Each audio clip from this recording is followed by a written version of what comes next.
Et coucou, j'espère que vous allez bien. Bienvenue pour une nouvelle vidéo YouTube où on va parler d'émotions et de vulnérabilité. Mais avant, je me présente, je suis Laura, fondatrice de l'Académie des femmes éclatantes, une académie qui est au service des femmes pour les aider à prendre conscience d'elles-mêmes, comprendre ce qu'elles sont, comprendre leur monde intérieur pour qu'elles puissent se transformer et avoir la vie dont elles rêvent. Donc aujourd'hui, on va parler d'émotions, de vulnérabilité, etc. Pour moi, c'est essentiel de t'en parler aujourd'hui parce que je pense qu'une femme doit accepter ses émotions, doit accepter de les vivre. La problématique qui se pose dans le fait d'accepter de les vivre, c'est qu'il y a potentiellement une croyance que les émotions ne doivent pas être montrées, ne doivent pas être... Surtout la tristesse et la colère, hein, bien évidemment. La joie, ça, tout le monde est heureux. Quoique, nous ne devons pas être trop joyeux, vous voyez, trop enthousiasme. Nous devons rester neutres. Sauf que nous ne sommes pas neutres. Nous ressentons de la joie, de l'excitation, de la peine, de la tristesse, de la colère, de l'injustice. Toutes ces émotions sont à l'intérieur de nous. Et selon les éléments extérieurs, ça vient déclencher quelque chose à l'intérieur de soi. Et si on s'interdit de les vivre, on s'interdit d'aller regarder à l'intérieur de soi ce qu'il se passe. Et tu vois, pour moi, c'est là le problème. Le problème, c'est que si tu ne veux pas vivre ton émotion pour X raisons, eh bien, tu vas te détacher du cadeau qu'il y a à l'intérieur de toi. Et le cadeau, c'est de le comprendre, de comprendre l'émotion, de comprendre qu'est-ce que ça vient déclencher à l'intérieur de toi, qu'est-ce que ça vient réveiller pour ensuite t'en libérer. Une émotion, pour moi, c'est quelque chose qui ne nous rend pas faibles, bien au contraire, c'est quelque chose qui nous grandit, qui rentre dans cette expansion de nous-mêmes, qui rentre même dans le pouvoir que nous avons. Une femme, enfin moi je le vois, hein, je le ressens dans mon corps, quand je suis triste, je me sens tellement vulnérable. J'ai tellement l'impression que quand je pleure, quand je suis mal à l'intérieur, j'ai vraiment cette sensation de on m'attaque, je me sens petite, je me sens faible. Mais ça, c'est pas la réalité. Ça, c'est le jugement que j'en ai. En réalité, oui, je suis vulnérable parce que je suis triste, parce qu'il y a quelque chose qui m'a fait de la peine. Et ça, c'est ok. Par contre, le jugement de me sentir faible, démunie, soumise ou rabaissée ou peu importe, ça, c'est quelque chose que moi, j'interprète. Quand je suis dans une tristesse. Parce que nous n'avons pas mis de la conscience sur nos émotions et surtout, on ne s'autorise pas à les vivre et le monde fait que quand quelqu'un pleure ou quand quelqu'un est trop joyeux, eh bien, on va regarder la personne un peu comme si, wow, d'où elle sort celle-là? Qu'est-ce qui se passe? Et puis les femmes, il y a aussi le côté, tu sais, de l'hystérie. Les femmes hystériques, celles qui s'énervent, qui sortent de leur gond. Et donc, on n'a pas envie de se montrer de cette manière-là. On n'a pas envie d'être de celles qui ne maîtrisent pas ce qui se passe à l'intérieur de soi. Sauf qu'il faut comprendre que au plus on met de la résistance sur notre émotion, c'est-à-dire qu'on refuse de la vivre, on essaye de la mettre voilà, sous tapis ou de se dire bah, ça c'est quelque chose que je règle dans mon intimité quand il n'y a personne. En fait, du coup, c'est comme si tu allais planifier quand est-ce que tu ressens, quand est-ce que tu ressens pas. Et donc, si tu ressens au moment où c'est pas le bon moment d'après toi, qu'est-ce qui fait? C'est que tu vas ravaler le truc, mais après, tu vas pas le vivre correctement. Soit ça va être trop, soit au contraire, tu vas pas être connecté à ton émotion. Donc, une émotion, elle se vit sur l'instant T, on ne la diffère pas, on peut pas se dire, bon, bah, c'est à 14h34, demain après-midi, enfin, que je vais la vivre. Non, elle se vit sur l'instant et elle ne se juge pas. Elle se vit tout simplement. Et oui, parfois on va être injuste. Oui, parfois ça va être désobligeant. Oui, des fois c'est pas forcément le bon moment d'après nous. Et ça, c'est toujours encore une histoire de jugement. Mais oui. Et tu vois, pour te faire un petit écho, donc aujourd'hui on est lundi, ce week-end, c'était week-end en amoureux, etc. Et j'ai ressenti de la tristesse à un moment donné. Et j'aurais pu me juger, et c'est ce que j'ai fait au début, de me juger, de ressentir ça, et que ça vienne casser en fait l'harmonie qu'il y avait, etc. Et en fait, au plus je mettais du jugement, au plus je ressentais cette émotion. Et à un moment donné, je me suis dit non, en fait, là tu vas pas...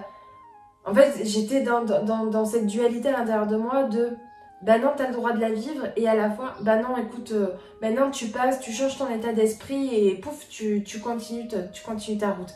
Et en fait, non, à l'instant T, j'avais simplement besoin, c'était de rester au calme, de pleurer, de peut-être regarder une série pour me lâcher la grappe. Et ça a duré 3 heures. 3 heures où je pleurais de temps et autre, besoin de relâcher la pression, de sortir ce que j'avais à sortir et que c'était pas grave.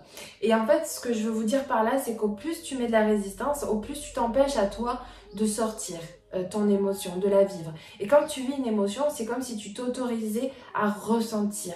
Et on n'a pas le droit de s'interdire de ressentir. On n'a pas le droit. Notre corps, il a emmagasiné, et puis il y a des choses sur lesquelles on n'a pas de conscience. Enfin, on n'a pas forcément conscience de tout, c'est ça que je veux dire. Là, la sensation que j'ai ressentie, il n'y avait rien de rationnel dans la blessure que j'étais en train de vivre. Il n'y avait rien de rationnel, mais pourtant, je me sentais tellement toute petite à ce moment-là.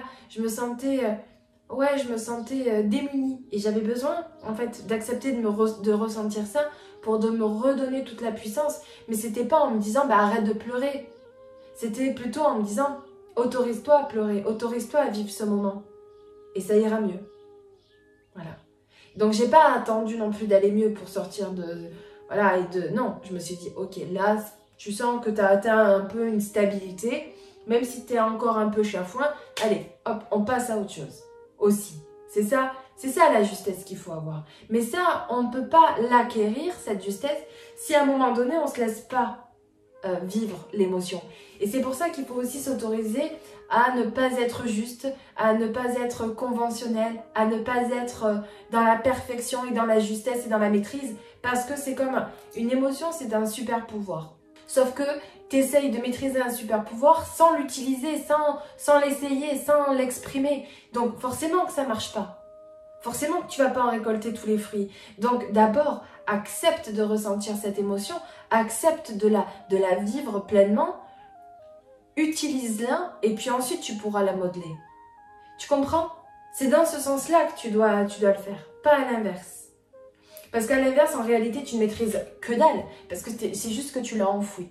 Donc en fait, tu es juste en train de cristalliser ton émotion à l'intérieur de ton corps. Et donc à aucun moment tu t'autorises à la vivre. À aucun moment tu t'autorises à être toi. Parce qu'une émotion, ça fait partie de toi. Et moi, je fais partie des personnes qui pleurent pour un oui, pour un non. Qui dès qu'on dit un truc peut avoir les larmes très facilement. Qui peut être énormément colérique aussi. Je suis quelqu'un qui part aussi. Qui s'énerve parce que ça me touche et pom, ça part. Et ça, je me l'autorise. Alors oui. Vous voyez, mon discours est toujours de tendre à une neutralité émotionnelle. Mais c'est juste de le tendre, de tendre. Et vous voyez, ce que moi, en tout cas, je me dis tous les jours, enfin tout le temps quand je ressens une émotion, c'est ok, vis-la, comprends-la, libère-toi et excuse-toi. Voilà. Et c'est tout, c'est mon mantra, ça. C'est pas, t'as peur d'être injuste, t'as peur de ci, t'as même, alors tu refoules. Non, c'est vie. Tu t'énerves à un moment donné parce que bon, c'est venu. Ok, mets de la conscience ensuite sur ce qui s'est passé. Comprends qu'est-ce que c'est venu remuer à l'intérieur de toi. Si tu as fait du tort, bah, tu vas t'excuser. Voilà.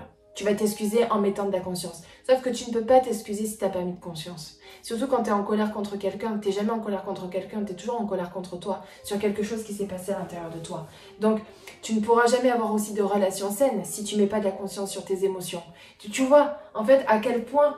C'est merveilleux de mettre de la conscience sur ses émotions parce que ça va te permettre de mettre de la clarté à l'intérieur de toi, donc te sentir plus apaisée, plus confiante, plus sereine avec toi-même, de pouvoir aussi avoir une relation saine avec les autres parce que tu comprendras comment tu les as impactés. Et ça, ton impact, il faut que tu en prennes conscience et de ça, tu en es responsable. C'est pour ça que je dis toujours que dans les relations, il faut que vous repreniez votre responsabilité quand vous vous énervez contre quelqu'un. Il n'y a pas de bien ou de mal. Ok, voilà, tu l'as fait, c'est tout. Et bien maintenant, tu as mis de la conscience sur ce qui s'est passé, donc tu vas aller peut-être présenter tes excuses. Et c'est comme ça que les relations, elles sont tellement riches. Et tu vois, moi, c'est ce qui s'est passé. Ça a été un conflit avec mon partenaire. Moi, ça m'a pas... Et lui, après, ben voilà, il a pris de la conscience. Il s'est dit, ok, voilà, j'ai surréagi, c'est passé ça. Il a mis de la conscience, il est venu s'excuser. Moi, il a fallu le temps que j'accueille l'émotion. C'est-à-dire que, ok, je comprends avec mon mental, mais moi, dans mon corps, il s'est passé tellement de choses que ben, ma tristesse, elle est là et je m'autorise à la vivre.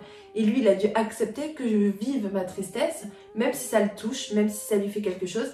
Il a dû l'accepter et de me laisser la place.